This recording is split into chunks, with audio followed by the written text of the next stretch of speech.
Hello everybody, welcome to another Forest River how-to video. I'm Myra Mullet with Forest River. Today's video will be featuring the Girard water heater.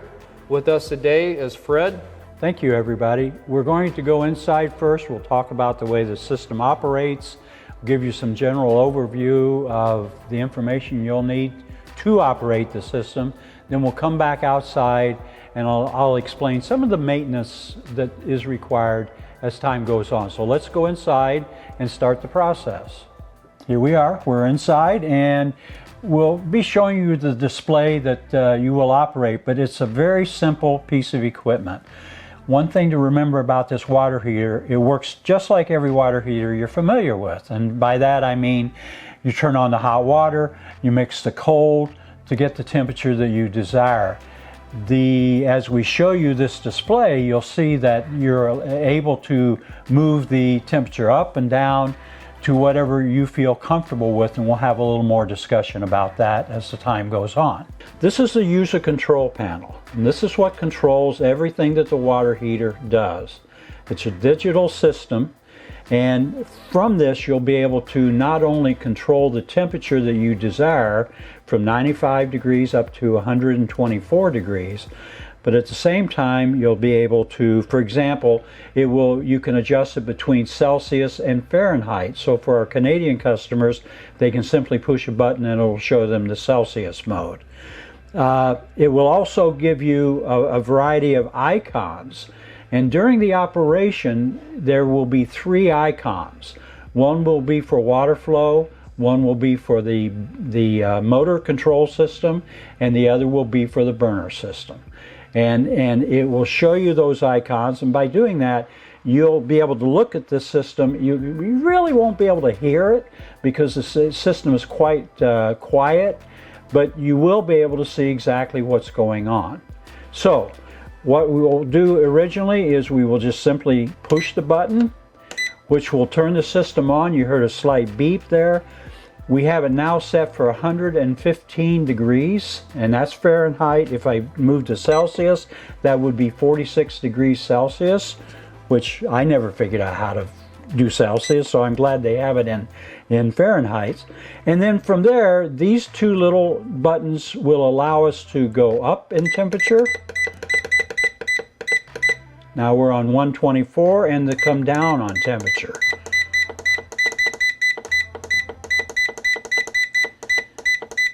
Now we're on 95, okay? So 95 is usually too low. The typical shower temperature is about 106 degrees. That varies with different people, of course. But this also has a couple items on it that are very handy. If you have a child or a grandchild that you're worried about putting them into the shower by themselves, for example, you could simply set this temperature to say 105 degrees. From that, you can turn the hot water on only. The child can get in there. You know they're going to be very safe.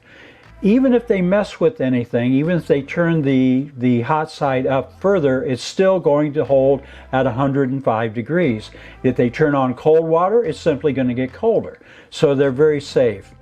It also has another mode on it, which after 20 minutes, the unit automatically shuts down. And the reason that's there is because if somebody leaves the water on or something of that nature, that just simply means that it's going to shut itself down. Or you could call that the teenager mode if you'd like to, because that means that they're limited to 20-minute shower.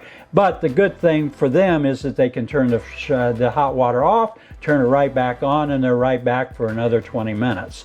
So basically, those are some extra functions that you have with this product.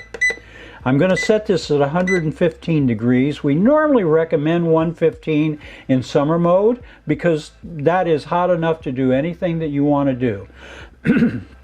If you have very cold weather, such as, let's say 40-45 degrees outside temperature, and you have it set to 124, for example, you may look at this display and find that it isn't reaching the 124.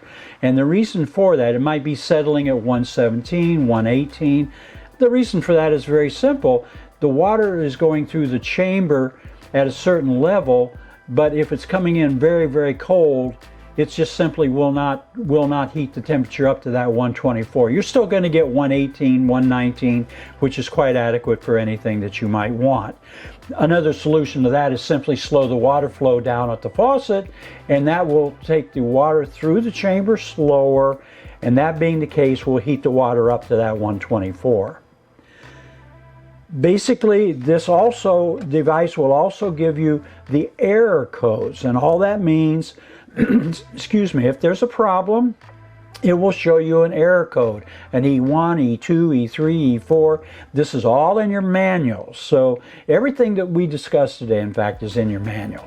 So simply looking at the error code, if there's a problem of some kind, it will tell you exactly what's going on. And you can call your local dealer, whatever the case might be. My water heater's not working.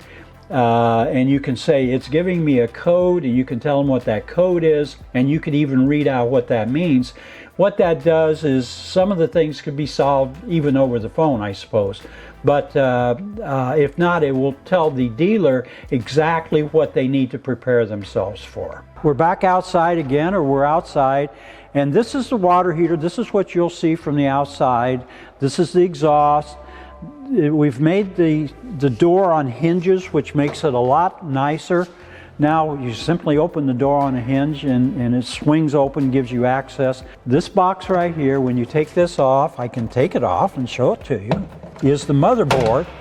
This is what controls everything. I mean, it controls everything in the water heater itself. There is also an on-off switch, which is located right here. The on-off switch can be left in the on position almost all the time. If you do winterize the system and put the system away, then basically just turn it off. If you remember, if you don't, when they cut the 12-volt system for the entire unit, it's going to shut it down anyway. So it's not really a big problem. This is a fuse. This is a 10 amp fuse, and that fuse is simply there in case there was a miswiring problem or something of that type, which in your case, you're buying the unit pre-assembled and ready to go, so that's probably not going to be a problem. Let's talk about winterizing the unit. Most RVs of this type will have what's called a bypass behind the water heater. And a bypass is a device, it's a bunch of tubing with valves. I think that's actually located right here in this unit.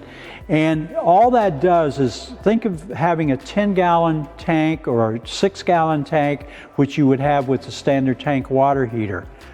RV antifreeze, if you didn't have the bypass, would have to go and fill that tank up. Well, that's very expensive. There's really no reason to do it. We, on the other hand, our chamber only takes less than 1 pint of water. That being the case, we don't want you to turn that bypass or close that bypass when you're preparing to winterize this unit.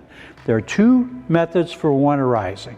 One is blowing this whole system out with air. The other is using the RV antifreeze. Whichever one you use, you must leave the bypass open in summer mode all the time, year-round. There's never any reason to shut it off. In fact, I might recommend you leave it open and then put a piece of tape there if you have one of our products in your unit. Other than that, what is required? Really nothing. Maybe running a vacuum around from time to time, just be sure that there's no dust or dirt. These are the fins that allow the air to come in for combustion, and be sure that those aren't clogged up. Look for insects. Other than that, just literally wiping it down and being sure that it's kept fairly clean. That's really all you need to do. There's nothing other internally that needs to be done beyond that. So having said that, I think we pretty well covered everything. I'll close the door here. Boom, there you go. And I think that's about it. Thank you very much for the time. Thanks, Fred, for walking us through that, and thank you for joining us for another how-to video.